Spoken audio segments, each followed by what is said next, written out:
Hi welcome to Max kitchen. இன்றைக்கி நம்ம பார்க்க போகிற ரெசிபி வந்து ஒரு சூப்பரான சாக்லேட் கேக். அது எப்படி பண்ணுறதுன்னு பார்க்கலாம். அந்த கேக் வந்து பார்த்திங்கன்னா ஒரு ரஸ்டிக் லுக்காக இருக்கும். ரொம்ப பர்ஃபெக்டாக வந்து ஃப்ராஸ்டிங் பண்ணி அந்த மாதிரிலாம் இல்லை. ரொம்ப சூப்பரான பட் ரொம்ப எல்லாராலையும் பண்ணக்கூடிய ரெசிபி தான் இந்த சாக்லேட் கேக்கு. பர்த்டேக்கு வந்து நீங்கள் கண்டிப்பாக பண்ணி கொடுங்க. உங்கள் ஃப்ரெண்ட்ஸ்க்கு, ரிலேட்டிவ்ஸ்க்கு, பசங்களுக்கு எல்லாருக்கும் ரொம்ப என்ஜாய் பண்ணுவாங்க. இன்றைக்கி இந்த கேக் பண்ணுறதுக்கு உண்டான ஒரு ரீசன் வந்து என்னென்னா, இன்றைக்கி என்னோடய ஃப்ரெண்டோட பர்த்டே. அவங்க பேர் கலைவாணி, திண்டுக்கல்ல இருக்காங்க. அவங்களுக்கு many happy returns of the day Kalaivani. எப்பயுமே ஹாப்பியாக இருக்கணும். எங்களோட விஷஸை வந்து யூடியூப் மூலிமா நாங்கள் வந்து கன்வே பண்ணிக்கிறோம். இந்த கேக்கு வந்து ஸ்பெஷலாக உனக்காக நாங்கள் டெடிகேட் பண்ணுறோம், நம்ம ஃப்ரெண்ட்ஸ் எல்லாரோட சார்பாகவும். ஸோ எப்பயுமே ஹாப்பியாக இருங்க.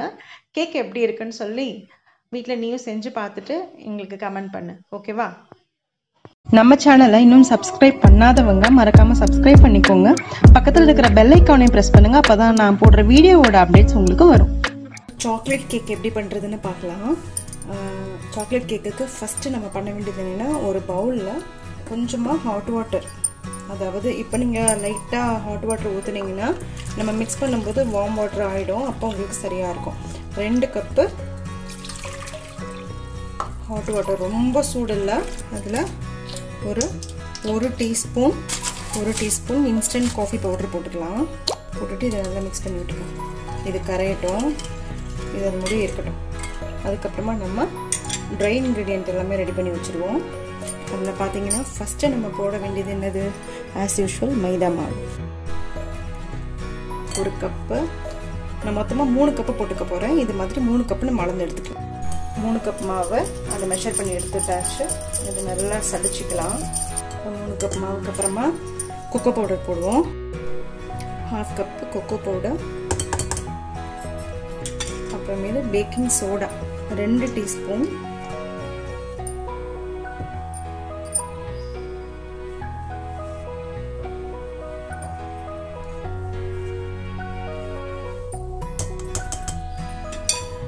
நம்ம சளிக்கலைன்னா பாருங்கள், இந்த கட்டியெல்லாம் அப்படியே இருக்கும். அவ்வளோ சீக்கிரம் இது கரையாது. இதில் நம்ம பேக்கிங் பவுடர் போட போகிறதில்ல, வெறும் பேக்கிங் சோடா மட்டும்தான் போட போகிறோம். அதுக்கப்புறமா சுகர் வந்து ஒரு 2 கப்பு சுகர்.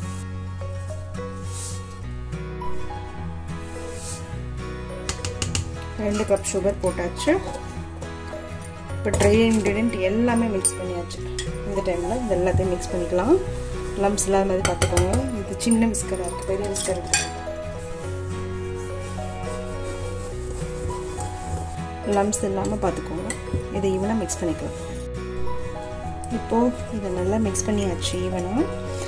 இது ட்ரை இன்க்ரீடியண்ட் முடிஞ்சுது. இப்போது வெட் இன்க்ரீடியண்ட் நம்ம வந்து மிக்ஸ் பண்ணிடலாம். இது ஓரமாக எடுத்து வச்சிடலாம். இப்போது வெட் இன்க்ரீடியண்ட்டில் ஆல்ரெடி வந்து 2 கப்பு வார்ம் வாட்டரில் 1 டீஸ்பூன் வந்து இன்ஸ்டன்ட் காஃபி பொடி போட்டு மிக்ஸ் பண்ணி வச்சுருக்கோம் இல்லையா. இதில் ஆயில் வந்து ஒரு 1/2 கப் ஆயில் எடுத்துக்கோங்க. இது நார்மலான ஆயில் தான். வீட்டில் நம்ம ரீஃபைண்ட் ஆயில் வாங்குவோம் இல்லையா, அந்த ஆயில் தான். நீங்கள் நல்லெண்ணெய், அப்புறம் செக்கு எண்ணெய் அந்த மாதிரிலாம் ஊற்றக்கூடாது. தேங்காய் எண்ணெயும் ஊற்றக்கூடாது. நார்மலாக பேக்கெட்டில் கிடைக்கும் இல்லையா ரீஃபைண்ட் ஆயிலில், சன்ஃப்ளவர் ஆயில், அதை நம்ம யூஸ் பண்ணிக்கலாம். அப்படி இல்லைனா ஆலிவ் ஆயில் கூட யூஸ் பண்ணிக்கலாம். அது வெர்ஜின் ஆயில் இல்லாமல் பார்த்துக்கோங்க. ஒரு 1/2 கப் ஆயில் போட்டுக்கோங்க.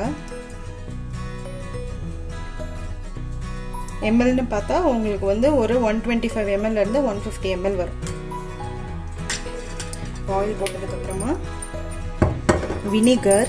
ஆக்சுவலாக இதுதான் இதில் இருக்கிற சீக்ரெட் இன்க்ரீடியன்ட். நம்ம எக்கு போட போகிறதில்ல, கேர்டு போட போகிறதில்ல, பேக்கிங் பவுடர் கூட போட போகிறதில்ல. நம்ம வந்து இதுதான் யூஸ் பண்ண போகிறோம். இன்றைக்கி வினிகர் தான் யூஸ் பண்ண போகிறோம். ஒயிட் வினிகர் வந்து ஒரு 2 டேபிள் ஸ்பூன் ஒயிட் வினிகர். அப்புறமேல வெனிலா எக்ஸ்ட்ராக்ட், அது வந்து ஒரு tablespoon vanilla extract. Vanilla essence நான் வந்து ஒரு 1/2 தான் யூஸ் பண்ணுறேன். ஏன்னா எனக்கு காஃபி ஸ்மெல்லு இல்லாட்டினா சாக்லேட் ஸ்மெல் வந்து ரொம்ப ஜாஸ்தி வேணும். அதனால வெனிலா எக்ஸ்ட்ராக்ட் போட்டதுக்கப்புறமா இதை வந்து நல்லா மிக்ஸ் பண்ணிக்கோங்க. ஸோ வெட் இன்க்ரீடியண்ட்டும் ரெடி.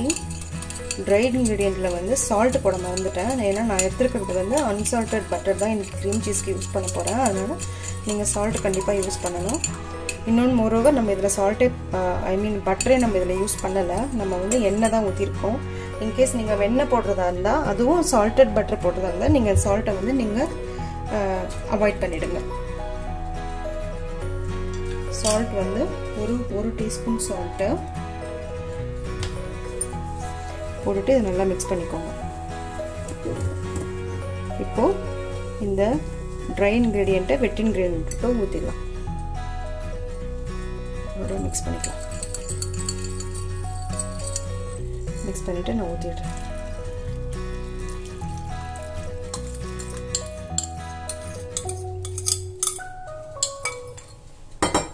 லம்ஸ் இல்லாமல் நல்லா சூப்பராக வந்து மிக்ஸ் பண்ணிப்போம்.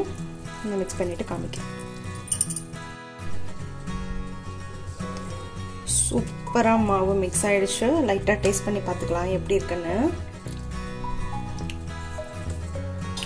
சூப்பராக இருக்குது. நீங்கள் காஃபி பவுடர் போட்டிருக்கிறதுனால காஃபி டேஸ்ட்டு ரொம்ப இருக்குமோன்னு நினைக்காதீங்க. காஃபி எதுக்கு போடுறோன்னா சாக்லேட்டோட ஃப்ளேவரை இன்னும் என்ஹான்ஸ் பண்ணுறதுக்கு தான் நம்ம வந்து காஃபி பவுடரை யூஸ் பண்ணுறோம். ஸோ உங்களுக்கு 1/2 கப்பு கொக்கோ பவுடர்லேயே ரொம்ப சூப்பரான அரோமேட்டிக்கான சாக்லேட் கேக் வந்து ரெடி பண்ணுறது தான் இந்த மெத்தடு. நம்ம இன்னொன்று பேக்கிங் பவுடரே நம்ம போடலை. ஸோ வினிகர் தான் நம்ம யூஸ் பண்ணியிருக்கோம். கர்டு போடலை, எக்கு போடலை, பட்டர் கூட போடலை. இப்போ வந்து இதை வந்து ஆல்ரெடி நான் வந்து OTGயை வந்து 180 டிகிரியில் 10 மினிட்ஸ் வந்து நான் ப்ரீஹீட் பண்ணிகிட்ருக்கேன். அப்புறம் இந்த மாதிரி கேக் டின், இந்த மாதிரி கேக் டின் 2 கேக் டின் எடுத்திருக்கேன். இன்றைக்கி நான் பண்ண போகிறது வந்து பர்த்டே கேக்கு. ஸோ இந்த மாதிரி 2 கேக் டின் எடுத்திருக்கேன். இந்த 2 கேக் டின்னில் ஆல்ரெடி நான் பட்டர் தடவிட்டு பார்ச்மெண்ட் பேப்பர் போட்டு ரெடி பண்ணி வச்சுருக்கேன். இப்போ இதை வந்து நம்ம ஃபில் பண்ணிடலாம். எப்பயுமே வந்து ஒரு 3/4 கூட இல்லை, 1/2 இதில் ஊற்றுங்க கேக்கு. ஏன்னா உங்களுக்கு நல்லா ரைஸ் ஆகும். அதனால் பார்த்திங்கன்னா நான் 2லையுமே ஈக்குவலாக ஊற்றிட்டேன். இதை வந்து நல்லா டேப் பண்ணிக்கோங்க. இது மாதிரி டேப் பண்ணியாச்சு. இதை வந்து OTGயில் வந்து 35 மினிட்ஸ் வந்து 180 டிகிரி ஃபாரன்ஹீட்டில் நம்ம வந்து பேக் பண்ணி எடுக்க போகிறோம். இன்கேஸ் உங்கள்கிட்ட OTG இல்லாட்டினா நீங்கள் வந்து ஒரு கடாயில் இல்லாட்டினா ஒரு கனமான பாத்திரம் இல்லை குக்கர் எதுனாலும் ஓகே, அதில் வந்து உப்பு போட்டுக்கோங்க. தூளுப்பு போட்டுட்டு ஒரு லேயர் தூளுப்பு போட்டுட்டு அதுக்கு கீழே வந்து இந்த மாதிரி குக்கர் மூடி கிடைக்கும் இல்லையா, உங்களுக்கு குக்கர் வைக்கிற ஸ்டாண்ட் இந்த மாதிரி கிடைக்கும் இல்லையா, இது அப்படி இல்லாட்டினா நம்ம ஹீட்டு வந்து வைக்கிறதுக்கு கீழே ஒரு பேஸ் ஒன்று வச்சுருப்போம்ல, அது 2 ஏதாச்சும் ஒன்று வச்சு அதுக்கு மேலே நீங்கள் வந்து இந்த கேக் டின்னை வந்து நீங்கள் பேக் பண்ணி எடுக்கலாம். இதே மாதிரி 35 ஃபஸ்ட்டு வந்து உப்பு போட்டுட்டு ஒரு 10 நிமிஷம் 8லிருந்து 10 நிமிஷம் வந்து நல்லா ஹை ஹீட்டில் வந்துட்டு அதை ஃபஸ்ட்டு ப்ரீஹீட் பண்ணிக்கோங்க. அதுக்கப்புறமா வந்து இதை இந்த பேக்கிங் ட்ரேவை உள்ளே வச்சதுக்கப்புறமா 10 நிமிஷம் வந்து நல்லா ஹை ஹீட்டில் வச்சுட்டு அதுக்கப்புறமா மீடியம் ஹீட்டில் வந்துட்டு 25 நிமிஷம் நீங்கள் வச்சிங்கன்னா, மீடியம் இல்லாட்டினா லோ, இது 2க்கும் நடுவில் ஒரு ஃப்ளேம் ஒன்று வரும் இல்லையா, லோக்கும் மீடியமுக்கும் நடுவில் அதில் வச்சுட்டு நீங்கள் ஒரு 25 மினிட்ஸ் நீங்கள் பேக் பண்ணி எடுத்திங்கன்னா உங்களுக்கு கடாயிலேயே சூப்பராக சாக்லேட் கேக் ரெடி ஆகிடும். இப்போ இதை வந்து நான் OTGயில் வச்சுட்டு வந்துடுறேன். நான் 35 மினிட்ஸ் வந்து பேக் பண்ணி எடுத்துட்டேன். பாருங்கள் சூப்பராக இவ்வளோ அழகாக ஒட்டாமல் நல்லா வந்திருக்குன்னு. இப்போ இதை வந்து நம்ம அன்மோல்டு பண்ணி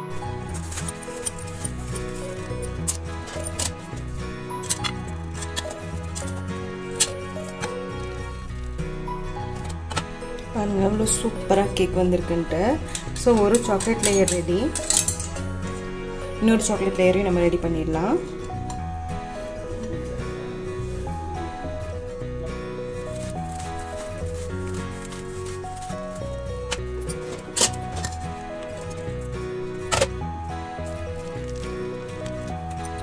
சூப்பராக கேக்கும் ரெடி ஆயிடுச்சு. இப்போ அடுத்து வந்து ஃப்ராஸ்டிங் எப்படி பண்ணுறதுன்னு பார்த்துடலாம்.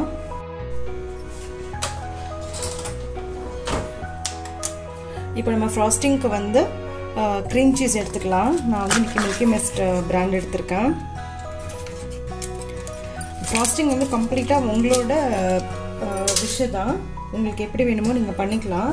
ஆக்சுவலாக வந்து வெறும் சாக்லேட் சாஸ் இருக்கு இல்லையா, அந்த ஹெர்ஷீஸ் சாக்லேட் சாஸ் அது மட்டும் கூட வந்து நீங்கள் போட்டுக்கலாம். அதுக்கு மேலே இல்லை பவுடர்ட் சுகர் கூட நீங்கள் போட்டுக்கலாம். பட் நான் இன்றைக்கி வந்து கொஞ்சம் ஃப்ராஸ்டிங் வந்து பண்ணி காமிக்கலாம் அப்படிங்கிறதுனால தான் இது போட்டிருக்கேன். க்ரீம் சீஸ் வந்து நான் வந்து இது வந்து 400 கிராம் பாக்ஸ், இது அதில் ஒரு பாக்ஸ் நான் போட்டிருக்கேன். அதில் க்ரீம் சீஸு அதுக்கு உங்களுக்கு ஒரு 250 ml வந்து பட்டர் தேவை. நான் வந்து ஒரு 200 ml போட்டிருக்கேன் பட்டர். இதை வந்து ரெண்டையும் நல்லா நம்ம மிக்ஸ் பண்ணிக்கலாம் ஒரு பிளெண்டர் வச்சு.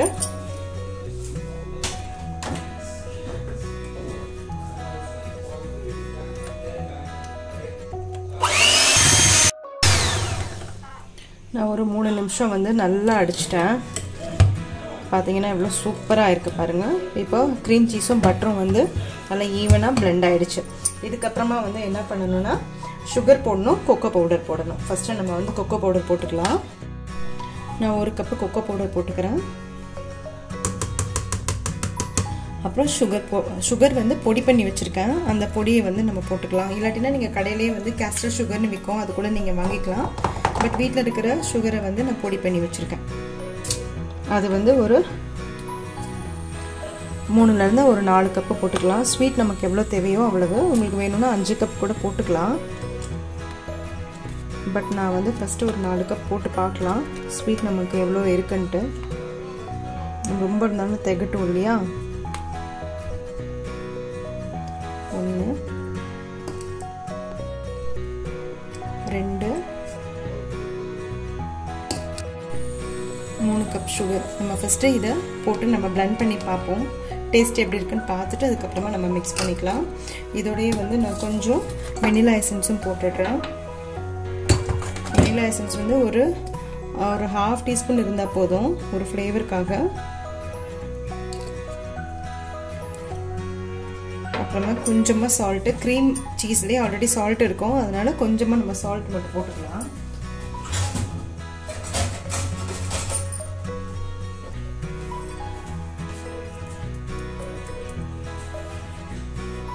இப்போ இது எல்லாத்தையும் சேர்த்து நம்ம பிளெண்ட் பண்ணிடுவோம்.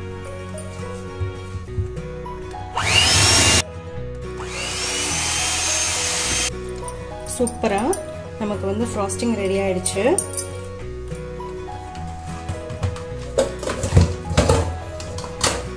இப்போ வந்து நம்ம கேக்கில் வந்து நம்ம இதை வந்து அரேஞ்ச் பண்ணிடலாம். பாருங்கள் எவ்வளோ ஸ்டிக்கியாக இருக்குது, எவ்வளோ சூப்பராக இருக்குது பாருங்கள். இப்போ இது நம்ம கேக்கில் வந்து நம்ம வந்து டெக்கரேட் பண்ணிடலாம். வேறு ஒரு கேக் ஸ்டாண்டில்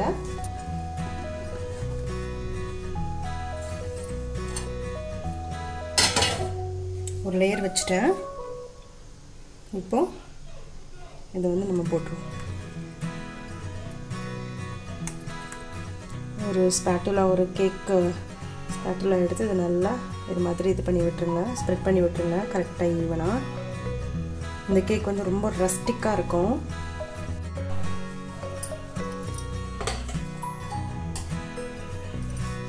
நான் ஒரே ஒரு பேஸில் மட்டும் இதை நான் பண்ணியிருக்கேன்.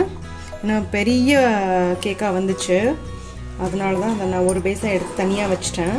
அப்புறமேல வேறு ஒரு ஃப்ராஸ்டிங் பண்ணிக்கலாம் அப்படின்னு சொல்லி. ஸோ இப்போ இந்த மாதிரி நம்ம ஆல்ரெடி நம்ம பண்ணியிருந்தோம் இல்லையா, அந்த ஃப்ராஸ்டிங்கில் இந்த மாதிரி ரெடி பண்ணிக்கோங்க. இந்த மாதிரி நீங்கள் ஸ்பேட்டுலா வச்சுட்டு பண்ணும்போது கொஞ்சம் ஹாட் வாட்டரில் டிப் பண்ணிவிட்டு பண்ணும்போது உங்களுக்கு வந்து நல்ல பர்ஃபெக்டான ரவுண்ட் ஷேப் கிடைக்கும்.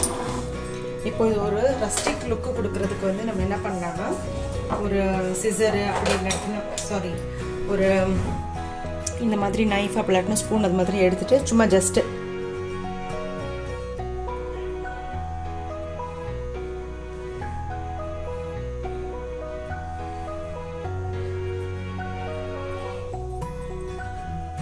முன்னாடி கொடுத்துடலாம். அவ்வளோதான், சாக்லேட் கேக் நமக்கு ரெடி. சூப்பராக ரஸ்டிக்கான சாக்லேட் கேக் ரெடி. இதை நம்ம கட் பண்ணி பார்த்துடலாம் எப்படி இருக்குன்னு.